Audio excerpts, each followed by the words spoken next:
Banjir yang semakin tinggi membuat sebagian warga Komplek Berkat Alam Sekumpul Martapura, Kabupaten Banjar, Kalimantan Selatan mulai mengungsi. Banjir yang mencapai 1 meter merendam semua rumah warga dan terpaksa menyelamatkan harta benda mereka agar tidak rusak terendam banjir. Dalam tut. Sudah hampir setengah meter pula. Sudah berapa hari banjirnya? Udah 2 hari yang di rumah itu 2 hari. 2 hari ini. Kalau jalanan ini sudah lama pula? Kalau jalanan ini setengah bulan dah. Sementara di Samarinda, Kalimantan Timur, banjir juga merendam 2 kecamatan di Samarinda Utara dan Sungai Pinang. Tim relawan gabungan mengevakuasi warga yang akan mengungsi ke rumah kerabat. Debit air terus mengalami peningkatan dan meluas ke sejumlah wilayah akibat limpahan air dari bendungan Benanga dan ditambah lagi hujan yang masih mengguyur kota Samarinda. Tim bencana gabungan dan relawan terus disiap-siagakan di sejumlah titik untuk memantau peningkatan air dan membantu warga yang ingin dievakuasi. Yang ada di posko termasuk relawan terpadu ya, itu terus memantau perkembangan di lapangan, juga termasuk membantu evakuasi, dan perkembangan data itu menjadi basis kami untuk distribusi bantuan yang sedang kita siapkan untuk dapur umum. Warga dan posko darurat sangat membutuhkan bantuan logistik untuk persiapan makanan dan tim kesehatan. Dari Banjar, Kalimantan Selatan dan Samarinda, Kalimantan Timur, Sairi Ardi Wirya, iNews melaporkan.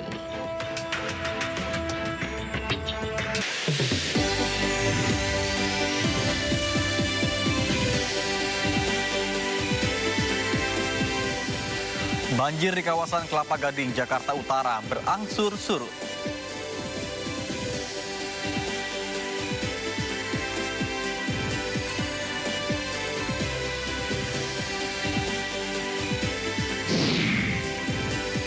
Arus balik libur panjang kawasan wisata Puncak Bogor, Jawa Barat tampak mulai lenggang.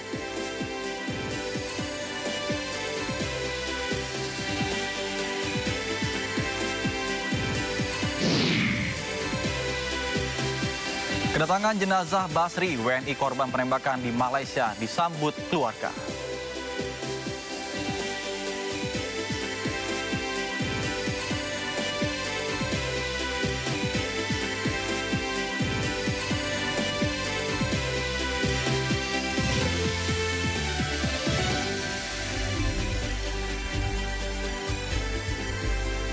Halo pemirsa, Sindo Malam hadir dengan beragam informasi terkini tanah air serta mancanegara. Bersama saya Nata Arman, inilah Sindo Malam selengkapnya.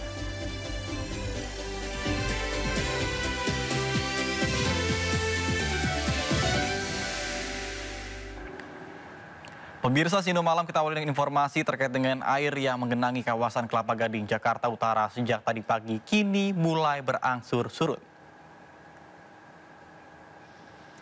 Malam ini sejumlah kendaraan baik roda 2 dan roda 4 kembali bisa melintas. Ketinggian yang tadi pagi mencapai 60 cm kini tersisa hanya semata kaki atau 10 hingga 20 cm. Beberapa aktivitas masyarakat yang sempat terhambat dan lebih memilih berdiam di rumah masing-masing kini mulai dapat melakukan aktivitasnya. Meskipun banjir telah surut, pihak kepolisian tetap mengerahkan beberapa tenda evakuasi di beberapa titik.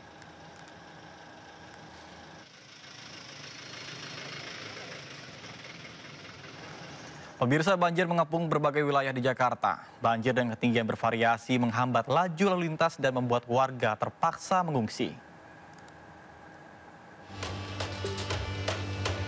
Di Jakarta Utara, banjir membuat akses jalan Boulevard Raya Kelapa Gading tidak bisa dilewati kendaraan.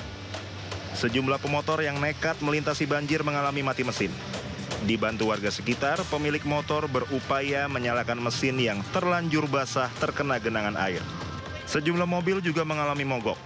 Ketinggian air yang bervariasi yakni 30 hingga 50 cm menyebabkan sejumlah mobil ini mati mesin. Akibat banjir ini, akses jalan dari arah Pulau Gadung ke Kelapa Gading dan sebaliknya tidak bisa diakses.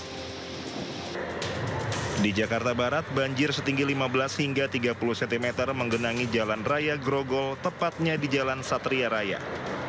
Sebagian pengendara memilih nekat menerjang genangan air. Banjir juga berdampak ke permukiman warga di Kelurahan Jelambar. Ketinggian air di permukiman warga berkisar dari 20 hingga 40 cm.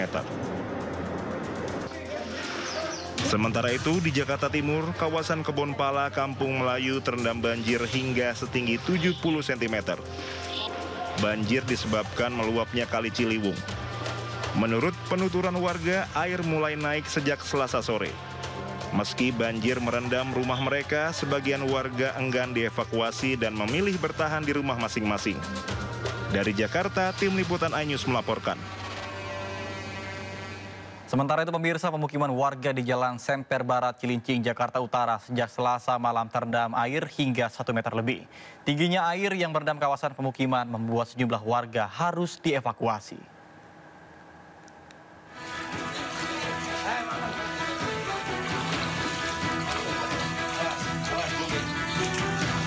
Petugas gabungan TNI Polri melakukan evakuasi warga lansia yang terjebak akibat rumahnya terendam air di kawasan Semper Barat, Cilincing, Jakarta Utara.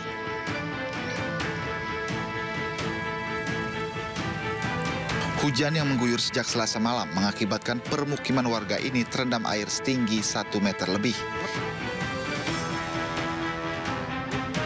Hingga Rabu sore, ketinggian air masih bertahan di 70 cm hingga 80 cm.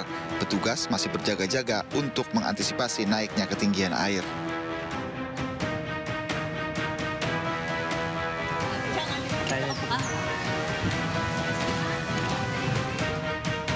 Sementara itu, tim gabungan Badan Penanggulangan Bencana Daerah atau BPBD bersama tim relawan kemanusiaan lainnya terus menyisir warga perumahan Villa Tomang, Pasar Kemis, Kabupaten Tangerang, Banten. Ketinggian air di wilayah ini berkisar 50 hingga 150 cm. Dengan bantuan petugas, warga pun dievakuasi ke lokasi pengungsian yang berlokasi di sejumlah sarana tempat ibadah. Kecamatan yang terdampak banjir yaitu di Kecamatan Rajek dan di Kecamatan Pasar Kemis. Di Kecamatan Rajek itu ada 3 titik, 3 perumahan yang terbanjir. Untuk di wilayah Pasar Kemis ada 4 titik di wilayah Kecamatan Pasar Kemis. Kalau untuk jumlah total keseluruhan rumah yang terendam banjir di 2 kecamatan itu berapa? Jumlah keseluruhan yang terendam banjir rumah yang di Kecamatan Rajek dan di Kecamatan Pasar Kemis itu sebanyak 850 rumah. Warga berharap normalisasi terhadap Sungai Cirarap dan Situ Gelam yang mengalami pendangkalan bisa dilakukan. Dari Jakarta dan Tangerang, Banten, tim liputan iNews melaporkan. Sementara itu banjir tidak hanya mengepung Jakarta, namun juga wilayah penyangga. Di perumahan Suropati Residen, Bekasi, Jawa Barat, banjir menggenang sejak Selasa malam hingga Rabu pagi di Kabupaten Tangerang, Banten. Banjir juga setinggi setengah meter menggenangi pemukiman warga.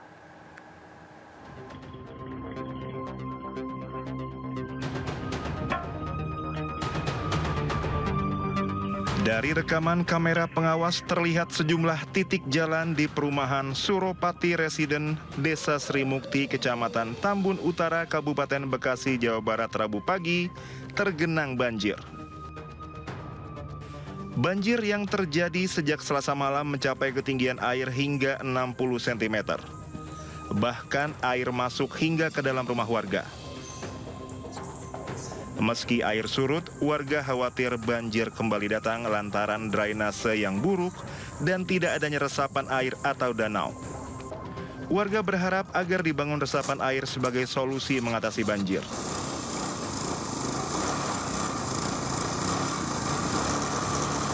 Tadi malam, Pak. Tadi malam. Jam berapa? Dari jam berapa ini? Dari jam 10-an kalau nggak salah. Kalau saya enggak, kalau yang tetangga pada masuk. Oh, masuk ke belakang rumah ya? Blok Iya, S semua ini ya? Iya, pada masuk semua blok E. Paling parah kalau di sini, Pak, dia. Kalau di ini sedengkul kalau di depan rumah saya. Sementara di perumahan Villa Tomang, Pasar Kemis, Kabupaten Tangerang, Banten, tim gabungan BPBD bersama relawan menyisir rumah-rumah warga yang tergenang banjir setelah hujan dengan intensitas tinggi mengguyur wilayah ini sejak Selasa sore hingga malam.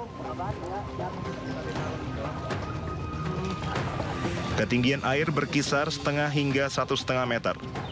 Banjir diduga akibat meluapnya Sungai Cirarap dan Situ Gelam sehingga warga diungsikan ke musola dan rumah warga lainnya.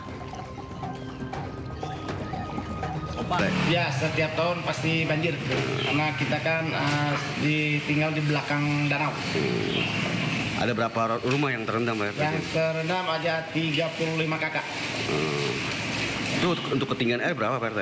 Untuk saat ini 1,5. Tadi kita evakuasi pakai perahu itu 1,5 meter. Sementara 2 kecamatan di wilayah Rajek dan Pasar Kemis terendam banjir. Sementara korban banjir sudah dievakuasi ke balai warga yang menjadi lokasi pengungsian. Untuk wilayah kecamatan yang terdampak banjir yaitu di Kecamatan Rajek dan di Kecamatan Pasar Kemis. Di Kecamatan Rajek itu ada 3 titik, 3 perumahan yang terendam banjir. Untuk di wilayah Pasar Kemis ada 4 titik di wilayah Kecamatan Pasar Kemis. Genangan banjir juga masih terjadi di perumahan Mekarsari, Kecamatan Rajek, Banten dengan ketinggian hampir 2 meter. Meski pada siang hari air mulai surut, ratusan warga bertahan di pengungsian karena rumah mereka masih terendam banjir. Total warga terdampak dari 5 RT itu ada kurang lebih 195. Tadi data valid 195 dari 5 RT. Warga berharap air cepat surut sehingga mereka bisa kembali beraktivitas. Dari Bekasi dan Tangerang, tim liputan iNews melaporkan. Pemirsa, hujan deras yang mengguyur kawasan Tangerang dan sekitarnya membuat jalan perimeter utara Bandara Internasional Soekarno-Hatta Tangerang, Banten terendam banjir. Akibatnya banyak kendaraan bermotor mengalami mogok ketika melintas jalan tersebut.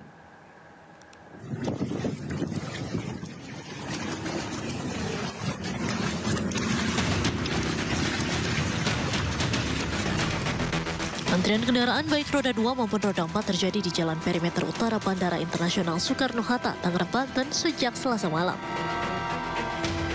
Hal ini dikarenakan Jalan Perimeter Utara Bandara Soekarno-Hatta terendam banjir. Intensitas hujan deras yang mengguyur kawasan Tangerang membuat sejumlah jalan lainnya mengalami hal serupa. Hujan lebat sepanjang malam membuat jalan tersebut mengalami banjir hingga lutut orang dewasa. Bahkan kendaraan roda 2 yang melintas mengalami mogok mesin. Nampak para pengendara yang akan pulang maupun berangkat kerja malam di bandara harus mengeluarkan tenaga ekstra saat melintas di area banjir tersebut. Pasalnya air hujan yang mengguyur wilayah tersebut tidak bisa mengalir ke kali lantaran kali yang berada di samping Jalan Perimeter Utara tersebut juga meluap. Sejumlah pengendara mengatakan banjir ini baru terjadi kali ini karena tingginya intensitas hujan pada Selasa malam. Sementara untuk ketinggian air banjir diperkirakan setinggi lutut orang dewasa. Baru gini kayaknya. Bentar ya, Pak. Ini curah hujannya kayaknya. Pelan-pelan aja, Pak. Kayak gini juga biasanya kalau hujan. Kayak gini. Ketinggiannya berapa senti nih, Pak, kira-kira? Lutut. Diketahui tidak hanya akses menuju bandara maupun jalur perimeter utara, selain itu kawasan kargo juga mengalami banjir, sehingga kawasan Bandara Soekarno-Hatta terkepung oleh genangan air yang cukup tinggi. Diharapkan kepada masyarakat baik pekerja maupun pengguna jasa bandara agar mengakses informasi titik banjir berada dan datang lebih awal agar terhindar dari kemacetan serta keterlambatan saat menuju bandara. Dari Tangerang, Banten, Hasnugara, iNews melaporkan.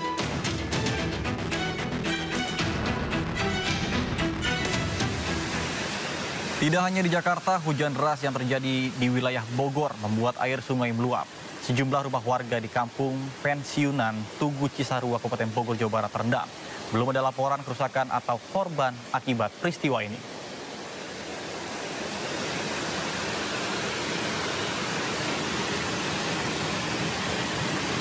Pemirsa, intensitas hujan yang cukup lebat dan angin kencang sejak kemarin membuat puluhan pesawat gagal mendarat di Bandara Soekarno-Hatta, Tangerang, Banten. Bahkan 23 maskapai dengan tujuan Bandara Suta harus melakukan pengalihan pendaratan ke bandara terdekat serta ada yang kembali ke bandara asal.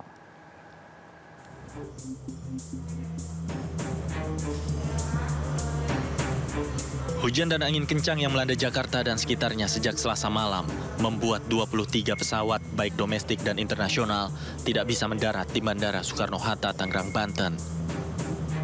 Data dari Jakarta Air Traffic Service Center, sejak kemarin hingga dini hari tadi, di wilayah Bandara Suta terjadi cuaca buruk sehingga jarak pandang menjadi terbatas dan berangin kencang. Menurut petugas, dari 23 penerbangan yang terdampak, 19 penerbangan rute domestik dialihkan ke bandara terdekat, di antaranya Bandara Lampung, Padang, Palembang, dan Yogyakarta. Sementara untuk 4 penerbangan rute internasional dialihkan ke Bandara Singapura. Kalau dalam kasus tadi malam itu hanya karena cuaca, Pak. Jadi jarak pandangnya rendah, kemudian anginnya juga kurang bagus. Tapi lebih ke jarak pandang. Kalau untuk runway aman, Pak? Nggak kena tergenang banjir? Runway alhamdulillah aman, tidak ada genangan banjir. Semuanya beroperasi dengan normal, fasilitas juga normal. Meski sempat tidak bisa mendarat, pihak bandara memastikan seluruh maskapai dengan tujuan Bandara Soekarno-Hatta saat ini telah tiba dan mendarat dengan lancar dan aman. Dari Tangerang, Banten, Hasnugara, iNews melaporkan. Pemirsa, BMKG memprediksi potensi hujan lebat hingga ekstrim di sejumlah wilayah Indonesia diakibatkan sejumlah anomali iklim yang terjadi bersamaan. Masyarakat pun diminta waspada akan potensi bencana yang ditimbulkan hingga bulan April. Dan berikut pernyataan Kepala BMKG Dwi Korita Karnawati dalam perbincangan bersama dengan rekan David Silahoij. Sebetulnya kejadian kemarin itu sudah diantisipasi sejak akhir November atau awal Desember, karena di bulan Oktober kami memantau bahwa masuknya monsun atau hujan dari Asia itu akan dimulai bulan November dan mengakibatkan musim hujan di wilayah Indonesia dan akan meningkat atau terjadi puncak musim hujan itu terutama wilayah Jakarta dimulai Januari dan sebagian di bulan Februari. Jadi sesuai dengan hasil prediksi bahwa di bulan Januari dan nanti hingga pertengahan Februari DKI akan mengalami puncak musim hujan. Selain itu bersamaan dengan terjadinya fenomena La Nina lemah akibat meningginya suhu muka air laut di Samudra Pasifik, sementara suhu muka air laut di wilayah perairan Indonesia semakin menghangat, maka terjadilah anomali iklim yang disebut La Nina lemah dan berdampak pada peningkatan curah hujan hingga 20%. Selain itu juga terjadi Madden-Julian Oscillation atau pergerakan awan-awan hujan dari Samudra Hindia sepanjang Khatulistiwa yang saat ini melintasi masuk wilayah Indonesia bagian barat. Selain itu juga terjadi fenomena seruak udara dingin yang masuk dari dataran tinggi Tibet menuju wilayah Indonesia bagian barat. Dan yang terakhir terjadi bersamaan fenomena gelombang ekuator atau gelombang atmosfer ekuator, yaitu gelombang Rossby dan Kelvin. Kesemua fenomena tersebut terjadi bersamaan dan berdampak pada saling menguatkan peningkatan curah hujan, maka terjadilah hujan yang ekstrim. Itu diantisipasi sejak bulan awal Desember. Jadi itu 20% meningkat karena semua hal itu berkolaborasi begitu ya? Betul sekali. Saling amplifikasi menguatkan. Oke, jadi kalau dilihat wilayah mana nih selain Jakarta yang akan terdampak dalam waktu bersamaan? Ya, dalam waktu bersamaan juga terjadi di Jawa Tengah, Jawa Timur, Jawa Barat ya.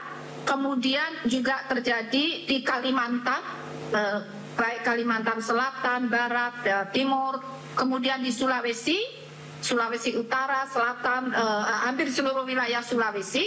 Kemudian juga terjadi di Maluku dan di Papua. Dan ini akan Sumatera juga terjadi bersamaan. Akan berlangsung berapa lama situasi dengan anomali seperti tadi yang disampaikan?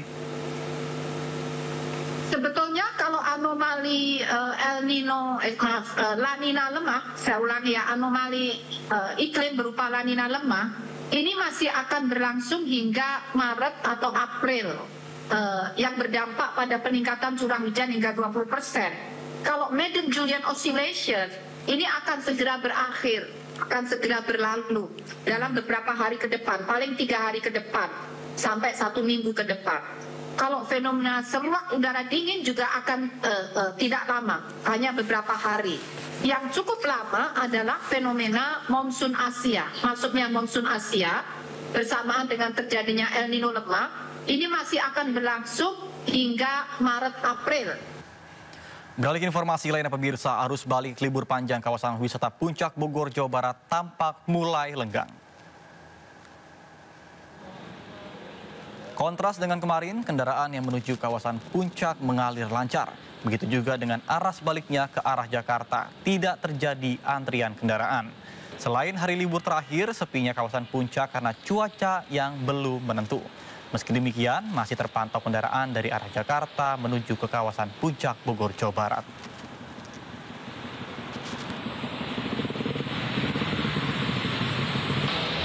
Pemirsa, arus balik libur panjang Isra Mi'raj dan Imlek meninggalkan kota Bandung melalui gerbang tol Paster terpantau padat. Kepadatan bahkan sempat membuat panjang lebih dari 2 km menuju ke gerbang tol Paster. Pemirsa, inilah kondisi kepadatan arus balik kendaraan wisatawan yang tinggalkan kota Bandung melalui gerbang tol Paster pada Rabu sore. Arus lalu lintas kendaraan yang hendak menuju gerbang tol Paster terpantau padat merayap dan terjadi antrian panjang lebih dari 2 km. Antrian panjang kendaraan ini mulai terlihat dari jembatan Layang Paspati hingga kawasan Jalan Junjunan arah gerbang tol Paster. Tersendatnya arus lalu lintas disebabkan banyaknya kendaraan yang berhenti di bahu jalan untuk membeli oleh-oleh.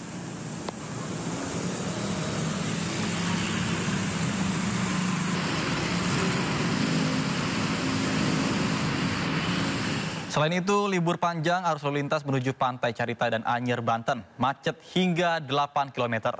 Selain di Anyer, kemacetan juga terjadi di Malioboro, Yogyakarta.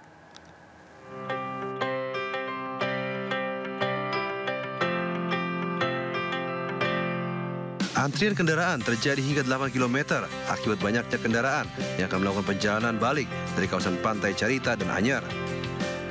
Hal ini diakibatkan tingginya animo masyarakat yang berwisata di kawasan pantai, memanfaatkan momen libur panjang Isra Mi'raj dan libur Imlek.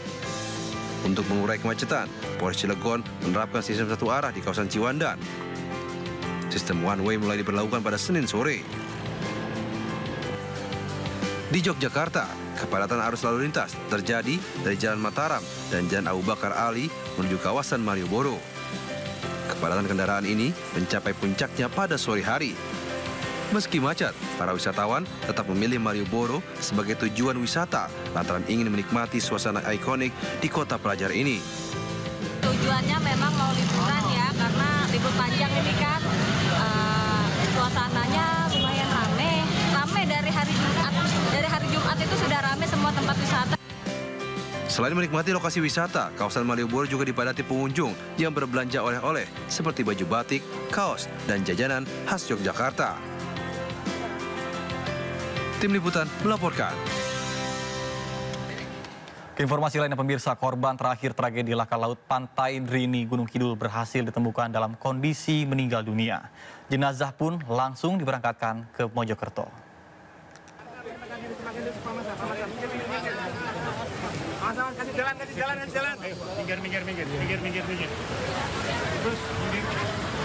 Korban terakhir tragedi kecelakaan laut Pantai Drini yang menenggelamkan 13 siswa SMP 7 Mojokerto, Jawa Timur bernama Rifki Yuda akhirnya ditemukan. Korban ditemukan pada kedalaman 10-15 meter di sekitar lokasi terakhir para korban terlihat. Selanjutnya korban langsung dibawa ke ruang pemulasaraan RSUD Sabtosari Gunung Kidul, Yogyakarta dan diberangkatkan ke rumah duka pada Rabu siang. Menurut petugas, korban berhasil dievakuasi sekitar 7.30 waktu Indonesia Barat. Tim gabungan berhasil mengevakuasi dan membawa korban ke rumah sakit. Namun korban ditemukan dalam kondisi meninggal dunia. Dengan ditemukannya korban terakhir, maka operasi pencarian laka laut Drini resmi ditutup. Penemuan dimulai dari pagi tadi pukul 5 diawali dengan penyisiran menggunakan perahu dengan radius 300 meter dari TKP. Sampai dengan pukul 7 dilaksanakan apel gabungan seluruh tim rescue yang ada. Kemudian pembagian tugas, ada yang menyisir dari atas tebing, kemudian ada yang dilakukan penyelaman kemudian akhirnya ditemukan 7.30 ditemukan korban terakhir. Lokasinya tidak jauh dari penemuannya kemarin. Sebelumnya petugas SAR mendapatkan laporan adanya belasan siswa yang tenggelam pada Selasa pagi. Petugas berhasil mengevakuasi 9 orang dan dilarikan ke RSUD Sabtosari, sedangkan 4 orang lainnya dinyatakan hilang. Ketiga korban hilang, yakni Malvin, Vian, dan Baihaki ditemukan pada radius 100 meter dari lokasi terakhir korban terlihat. Sementara itu korban atas nama Rifki baru berhasil ditemukan pada Rabu pagi pukul 7.30 waktu Indonesia Barat di sekitar lokasi korban terlihat. Dari Gunung Kidul, Yogyakarta, Kismayo Wibowo, iNews melaporkan.